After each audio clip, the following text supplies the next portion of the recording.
and the Prime Minister of the State of Israel.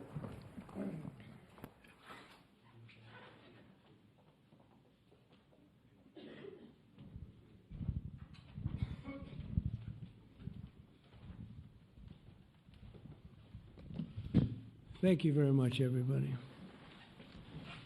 So this is a big, big day, a beautiful day, potentially one of the great days ever in civilization. Things that have been going on for hundreds of years and thousands of years. We're going to, at least we're at a minimum very, very close, and I think we're beyond very close. And I want to thank Bibi for really getting in there and doing a job. We've worked well together, as we have with many other countries, both of us, with many other countries, which is the only way this whole situation gets solved. And I'm not just talking about Gaza. Gaza is one thing, but we're talking about much beyond Gaza. The whole deal, everything getting solved. It's called peace in the Middle East.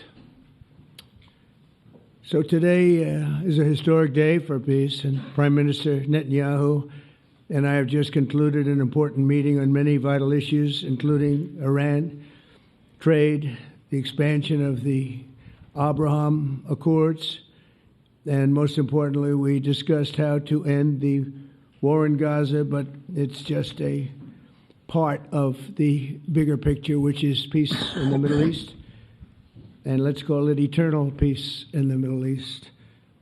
So this is far more than anybody expected, but the level of support that I've had from the nations in the Middle East and surrounding Israel and neighbors of Israel has been incredible, incredible. Every single one of them.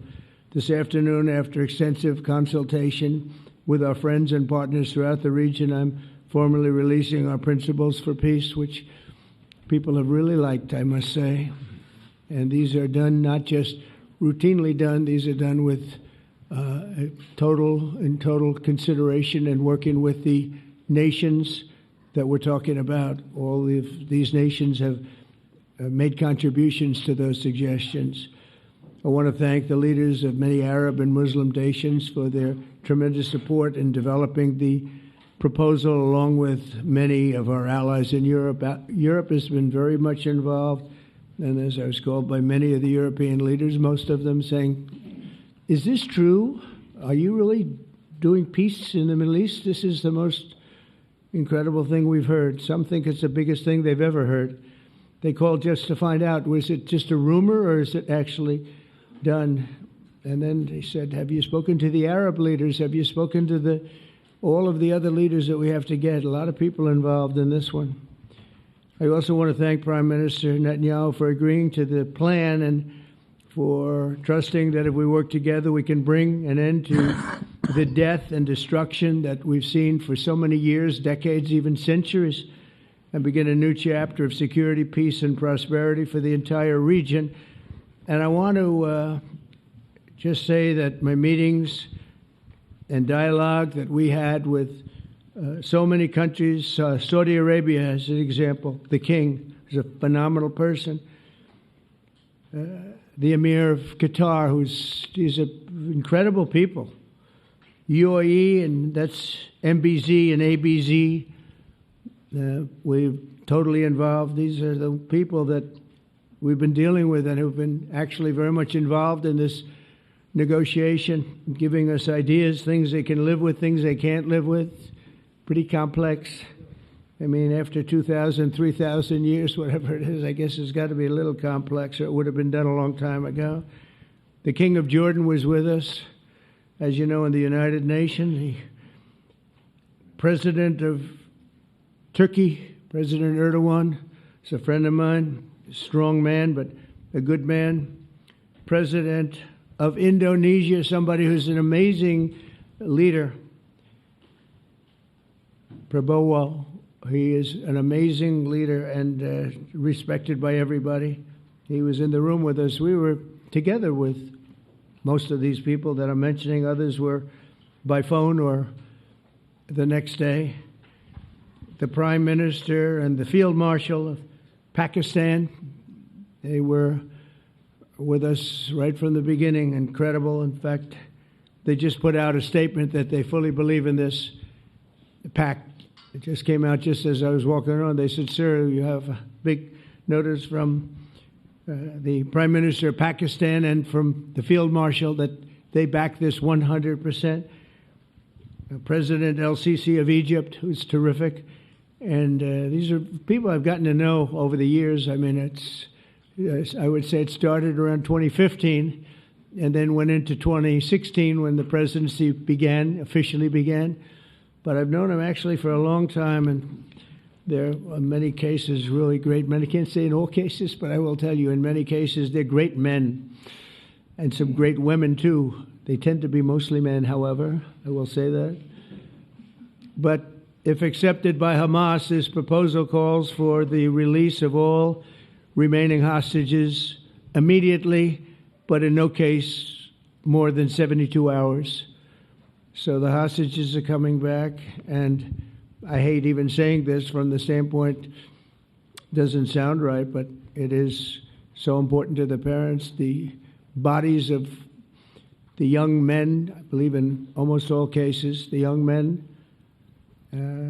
are coming back immediately. I met with parents. The parents felt as strongly about getting the body of their dead boy back as they did as though the boy were alive and well. It's so important to them. And it means the immediate end to the war itself, not just Gaza. It's the war itself.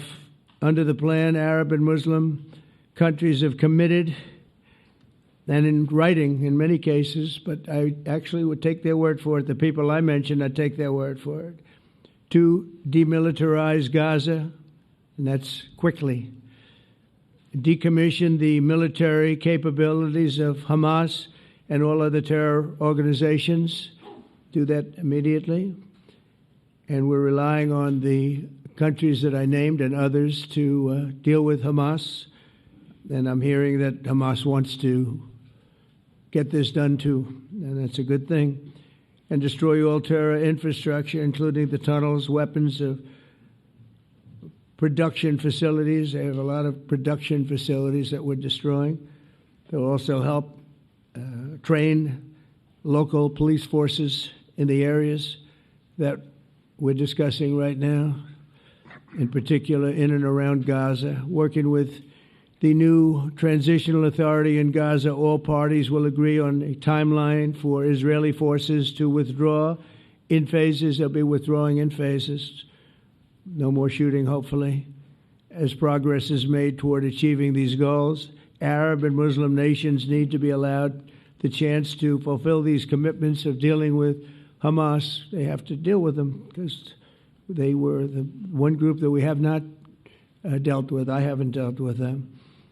But the Arab countries are going to, and Muslim countries are going to be dealing with Hamas, and I believe they've already been there. I think they probably have an understanding, and they haven't maybe mentioned that, but I would imagine they do. Otherwise, they wouldn't have gone as far as they've gone. If they're unable to do so, then Israel would have the absolute right and actually our full backing, the U.S. full backing. Marco's here, and a lot of our leaders are here, our great Vice President, Susie Wiles, Steve Witkoff, Jared Kushner. They've been so involved in this process. I don't think anybody else could have done it or even come close. But it's we're right there. We're right there. First time in thousands of years, I think you can probably say, if you really look into it, if you study back, if you're a scholar, you would say thousands of years. Israel would have my full backing to finish the job of destroying the threat of Hamas. But I hope that we're going to have a deal for peace. And if Hamas rejects the deal, which is always possible, they're the only one left. Everyone else has accepted it. But I have a feeling that we're going to have a positive answer. But if not, as you know, Bibi, you'd have our full backing to do what you would have to do. Everyone understands that the ultimate result must be the elimination of any danger posed in the region and the danger is caused by Hamas. The tyranny of terror has to end, and this is, again, something that we're looking for. This is eternity. This is for forever.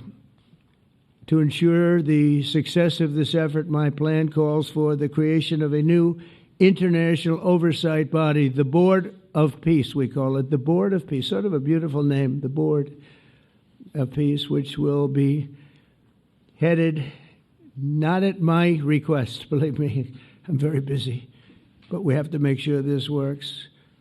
The leaders of the Arab world and Israel and everybody involved asked me to do this, so it would be headed by a gentleman known as President Donald J. Trump of the United States. That's what I want, is some extra work to do, but it's so important that I'm willing to do it, and we'll do it right, and we're going to put leaders from other countries on, and leaders that are very distinguished leaders, and we'll have a board, and one of the people that wants to be on the board is the UK former Prime Minister, Tony Blair, good man, very good man, and some others, and they'll be named over the next few days, and it'll be quite the board. Working, everybody wants to be on it now. I don't know if that had anything to do. They named me and everybody else wanted to be on it. I guess they figure, well, he's a soft touch. He'll be easy to deal with. Working with the World Bank and others, it will be responsible for recruiting and training a new government that will be made up of Palestinians along with highly qualified experts from all around the world. Hamas and other terrorist factions will play no role in the board, but they'll play no role in the governance of Gaza at all, directly or indirectly. As you know, thousands of Hamas leaders have been killed and soldiers have been killed.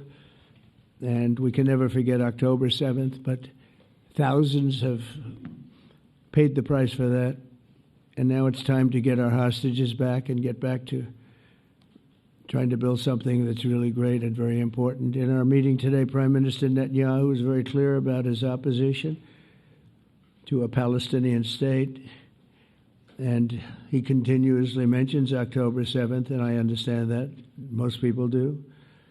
And I understand and respect his position on many things, but what he's doing today is so good for Israel. I notice that they have large crowds gathering in Israel all the time, and they have my name up. They like me for whatever reason, maybe I don't know, but they do like me. But they say two things. Please get the hostages back and please end the war. They've had it. It's had it. So I think it's a very popular thing you do because he's a warrior.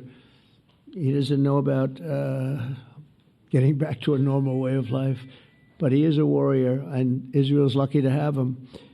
But now the people want to get back to peace. They want to get back to normalization in a true sense. Several countries have foolishly recognized the Palestinian state. As you know, some of our European friends, allies, good people, but they're really, I think, doing that because they're very tired of what's going on for so many decades. They've been presidents and prime ministers for years, and during this time, having to do with the Middle East, all they're doing is talking about the same thing over and over. They want to see it get back.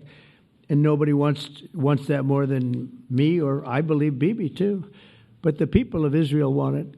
They really want it. They want the hostages back.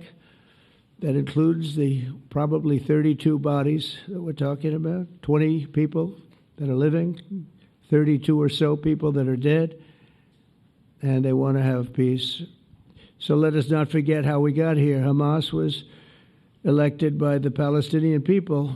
Israel withdrew from Gaza thinking they would live in peace. Remember that a long time ago, they withdrew. They said, you take it.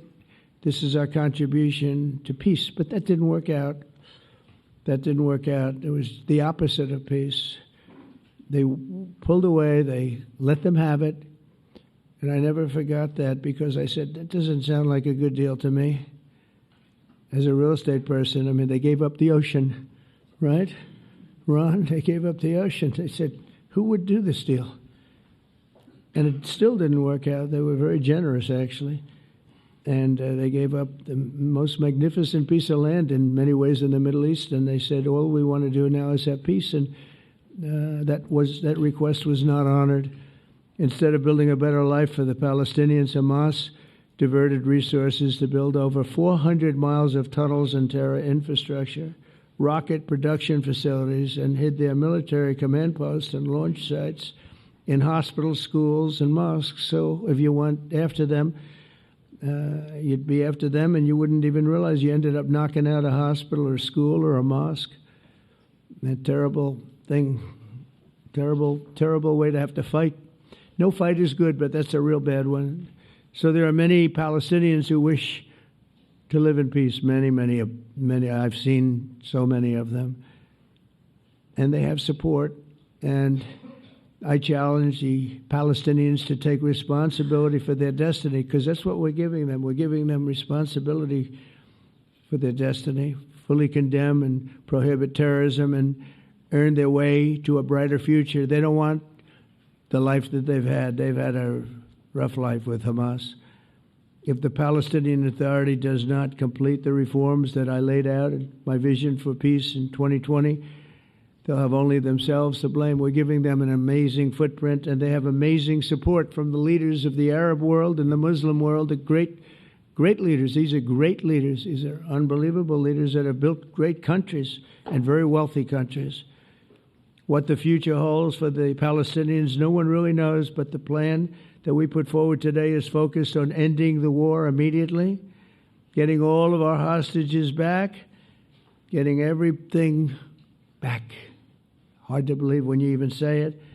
And creating conditions for durable Israeli security and Palestinian success. Israeli security is going to be involved. We're going to help you.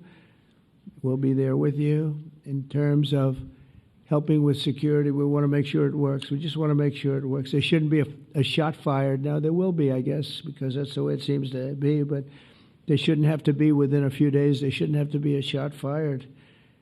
Maybe for eternity. Wouldn't that be nice? I hope it's true. I can tell you the leadership of that region feels that there's a good chance of it being true. So this will lead to this agreement that we're talking about will lead to a sustainable long-term peace.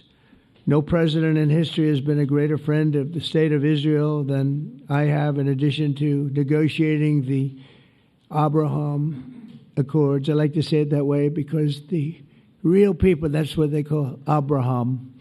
I would say Abraham, but it's so much nicer when you say Abraham.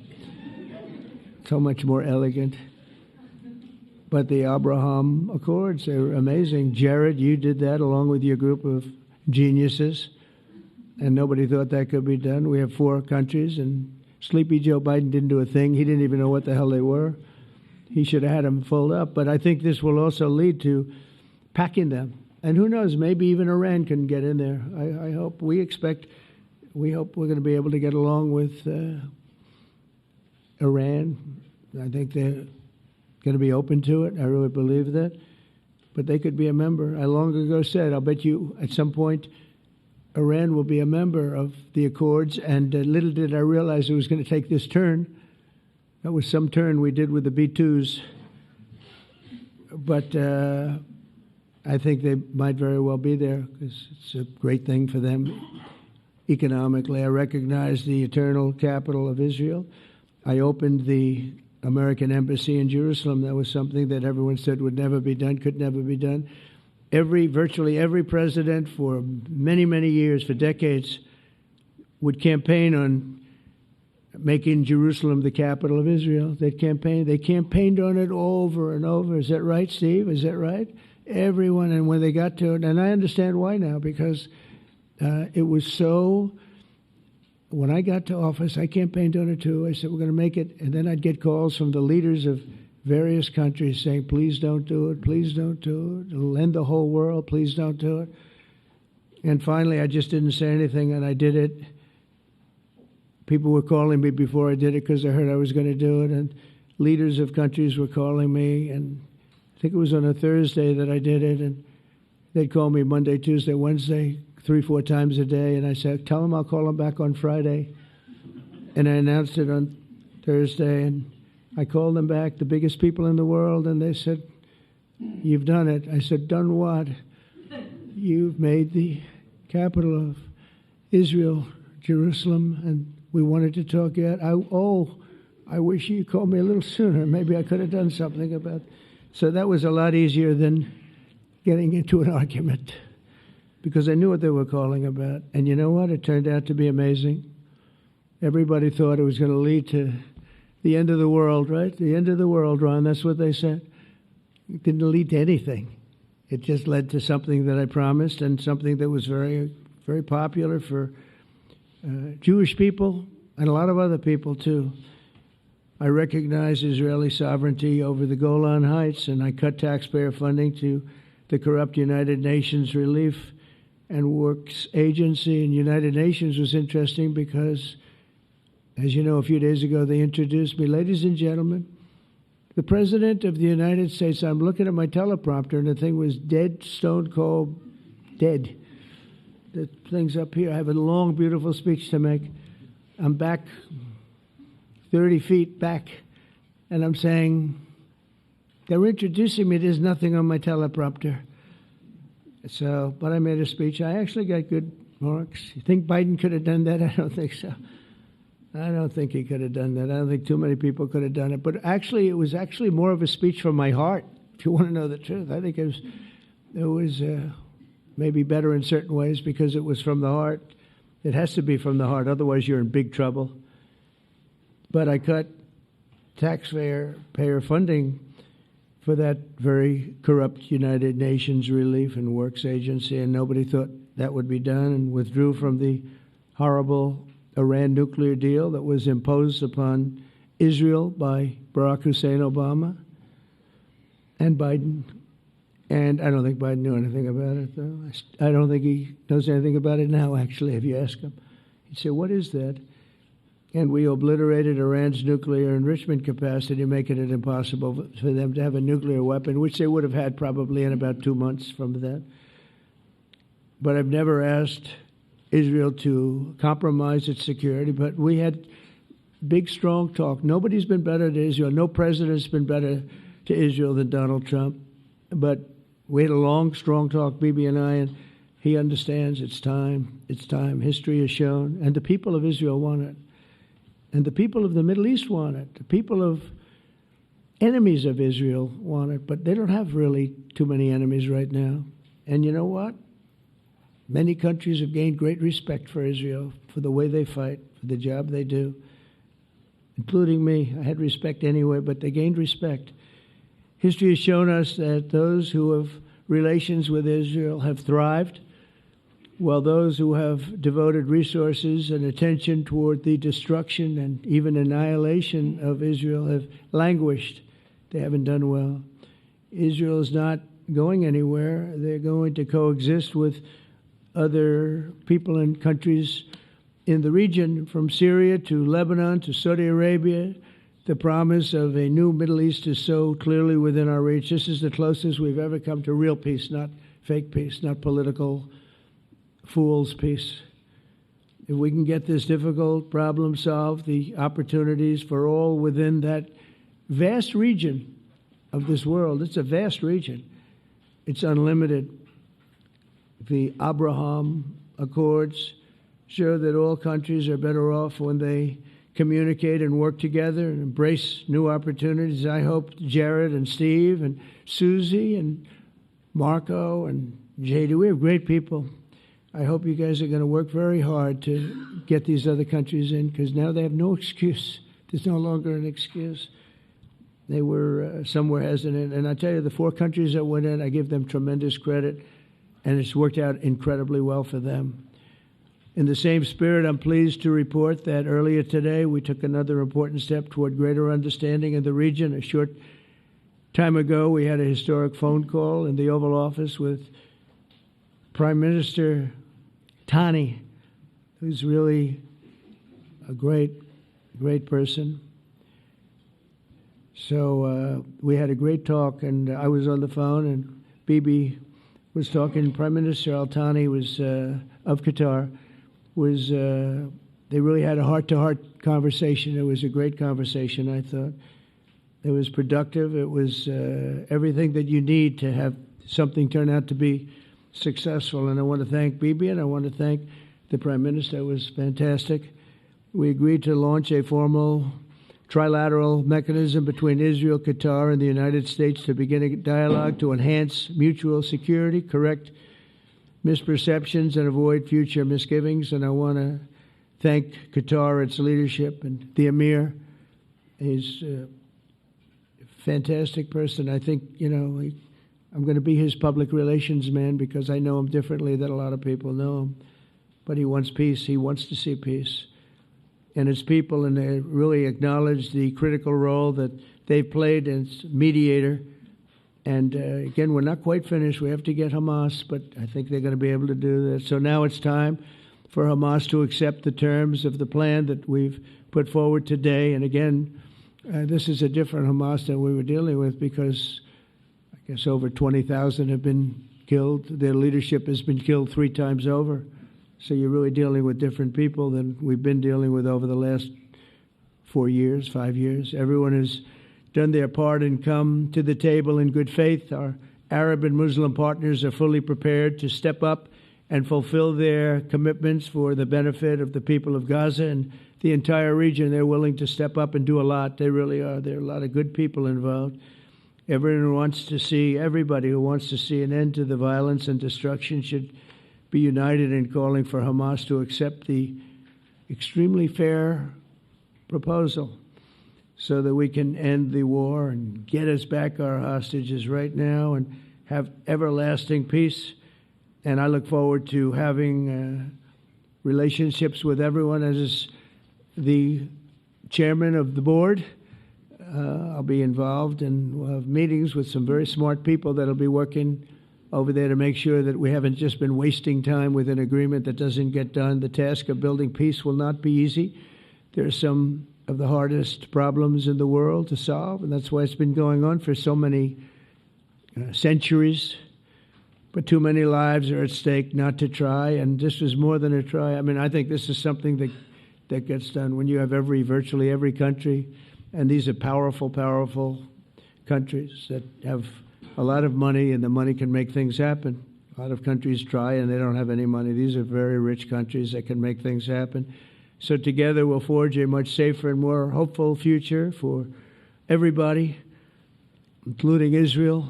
And I want to thank Prime Minister Netanyahu for his partnership, and I want to thank all of the leaders, the kings and the emirs and the presidents and prime ministers, people I mentioned. And they've been absolutely fantastic to work with, and it's just happened very quickly. It's happened from a couple of weeks before I had a couple of meetings, but a couple of weeks before we went to the United Nations, and we had some incredible meetings. It all came to place. It all took place, and everybody wanted to be a part of it. I don't have anybody that's saying we don't want anything to do with it. It's just the opposite. And I'll tell you, a couple of years ago, a year ago, I don't think we would have had this kind of participation, Mr. VP, right? I don't think we would have had. It's been amazing. The participation was 100%. Everybody wants to be a part of it. And everybody, those very strong countries, everybody wants it to work. So, Bibi, congratulations on this. I think this will be your crowning achievement, frankly. If this all works out, we think it will. It's going to be your crowning achievement. And I want to thank you very much for being here. Thank you. Please. Thank you. Thank you. Mr. President, first I want to thank you for graciously hosting me once again in the White House. And second, I want to thank you for your friendship and for your leadership. From Jerusalem to Tehran, from the Golan Heights to Gaza, you've proven time and again what I've said many times. You are the greatest friend that Israel has ever had in the White House. And Mr. President, you and I both know it's not even close. While you focus at home on making America great again, your leadership abroad is changing the world for the better, ending wars, and advancing peace. I believe that today we're taking a critical step towards both ending the war in Gaza and setting the stage for dramatically advancing peace in the Middle East, and I think beyond the Middle East, in very important Muslim countries. I support your plan to end the war in Gaza, which achieves our war aims. It will bring back to Israel all our hostages, dismantle Hamas's military capabilities, end its political rule, and ensure that Gaza never again poses a threat to Israel. We would not have achieved this turning point without the courage and sacrifice of our incredibly brave soldiers. They fight like lions to defend the people of Israel, and they serve on the front line in the war between civilization and barbarism. Mr. President, when our two countries stand shoulder to shoulder, we achieve the impossible. Just a few months ago, in Operation Rising Lion and Operation Midnight Hammer, we struck a decisive blow against Iran's nuclear and ballistic missile program. Your bold decision to send those B-2s made the region safer and the world safer. Now, under your leadership, we're taking the next step to win the war and expand the peace. Your plan is consistent with the 5 principles my government set for the end of the war and the day after Hamas. Everybody asks, what is your plan for the day after Hamas? Here's our plan. Passed it in the cabinet. All our hostages, both those who are alive and those who died, all of them will return home immediately. Hamas will be disarmed. Gaza will be demilitarized. Israel will retain security responsibility, including a security perimeter for the foreseeable future. And lastly, Gaza will have a peaceful civilian administration that is run neither by Hamas nor by the Palestinian Authority. If Hamas agrees to your plan, Mr. President, the first step will be a modest withdrawal, followed by the release of all our hostages within 72 hours. The next step will be the establishment of an international body charged with fully disarming Hamas and demilitarizing Gaza. I appreciate your willingness to lead the body, Mr. President. I really appreciate it because you have a lot of things to do, and this is important. And it reflects the confidence that this will give everyone, that things will be followed up on all the commitments made. The fact that you're taking this on, I think, helps a lot to make sure that everything flows in the direction that we want. Now, if this international body succeeds, we will have permanently ended the war. Israel will conduct further withdrawals linked to the extent of disarmament and demilitarization, but will remain in the security perimeter for the foreseeable future. I think we should understand that we're giving everybody a chance to have this done peacefully, something that will achieve all our war objectives without any further bloodshed. But if Hamas rejects your plan, Mr. President, or if they supposedly accept it and then basically do everything to counter it, then Israel will finish the job by itself. This can be done the easy way, or it can be done the hard way, but it will be done. We prefer the easy way, but it has to be done. All these goals must be achieved because we didn't fight this horrible fight, sacrificed the finest of our young men to have Hamas stay in Gaza and threaten us again and again and again with these horrific massacres. Mr. President, I was encouraged by your clear statement at the UN against the recognition of a Palestinian state. That would be an outcome that, after October 7th, would reward terrorism, undermine security, and endanger Israel's very existence. As for the Palestinian Authority, I appreciate your firm position that the PA could have no role whatsoever in Gaza without undergoing a radical and genuine transformation. In your 2020 peace plan, which you mentioned just now, you made clear what that transformation requires. It's not lip service. It's not checking a box. It's a fundamental, genuine, and enduring transformation. And that means ending pay to slay, changing the poisonous textbooks that teach hatred to Jews, to Palestinian children, stopping incitement in the media, ending lawfare against Israel at the ICC, the ICJ, recognizing the Jewish state, and many, many other reforms. It won't come as a surprise to you that the vast majority of Israelis have no faith that the PA Leopard will change its spots. But rather than wait for this miraculous transformation, your plan provides a practical and realistic path forward for Gaza in the coming years, in which Gaza will be administered neither by Hamas nor the Palestinian Authority, but by those committed to a genuine peace with Israel. I think this can be not only a new beginning for Gaza, I think it can be a new beginning for the entire region.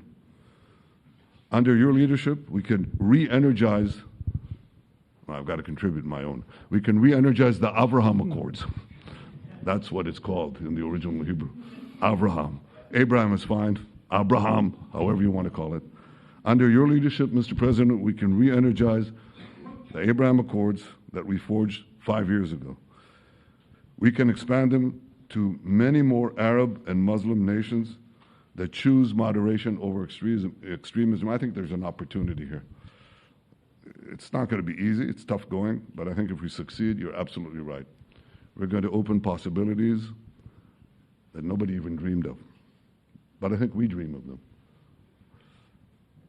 As you've told me, Mr. President, and you've told the world many, many times, you said, remember October 7th. Remember October 7th. And we do. We will never forget the horrors of October 7th, and we will do whatever is necessary to make sure they don't happen again. Since October 7th, Israel's enemies have learned a hard truth. Those who attack us pay a heavy price, but those who partner with us advance progress and security for their peoples. President Trump just said it. It's also in the Bible. It says, those who will bless you will be blessed, and those who will curse you will be cursed. And that's actually what is happening. We want the blessings. I think we've done a lot in the past 2 years to end the curse. We're not finished, but we've done a lot. And we've done a lot together to end the curse. I want to thank your entire team for their efforts to get to this point. I especially want to thank Steve Witkoff and Jared Kushner for their indefatigable work to bring Israel and Arab states in the region closer together. I am deeply grateful to both of them for their work. We had a phone call today just to make it clear. I said to the Prime Minister of Qatar, Israel was targeting terrorists, wasn't targeting Qatar. And of course, we regretted the loss of the Qatari citizen, wasn't our target. And I very much appreciate President Trump's proposal to have a trilateral body, the United States, Israel, and Qatar, to work out respective grievances. There are quite a few. But if we could try to mitigate them or put it on a different footing, I think that would be good for everyone. Above all the people, the fine team, and many helpers who've done this, I want to thank you, Mr. President.